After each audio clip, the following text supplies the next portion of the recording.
The earliest time measurements were observations of cycles of the natural world, using patterns of changes from day to night and season to season to build calendars.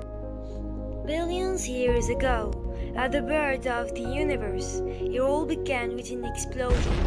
Everything, including time, was born in a split of seconds. Now, this video is a humble attempt to set forth one of the theses that confused a large number of scientists all over the time. My name is Bader. I'm one of Mr. Aghoulid's Qalam students. Today, I'm so thrilled to talk about time.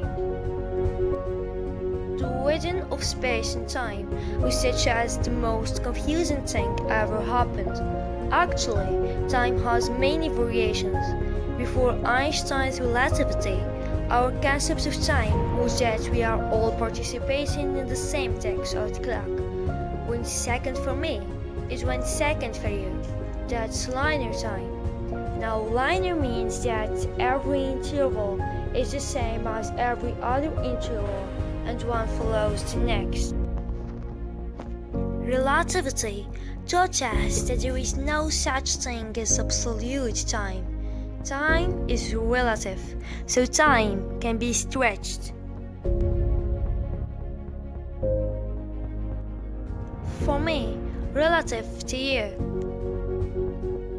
So time has multiple sorts of parallel rates at which it flows, depending on the state of who's making the measurements, or the state of who's in motion, and what conditions they are in. Now, think of time as a dimension. You know, in our timeline, we are all prisoners for the present, transitioning through our past into our future, so we don't have access in our timeline. Now suppose you could move around your timeline with the same flexibility of moving left and right, up and down, forward and backward. If that's the case, you can revisit your own timeline. Under those conditions, you do not die. You are always dying. You are not born. You are always being born. And that's now another incredible way to think about time. You can go from the future to the past, and maybe you have all the knowledge of everything because you have experienced it all.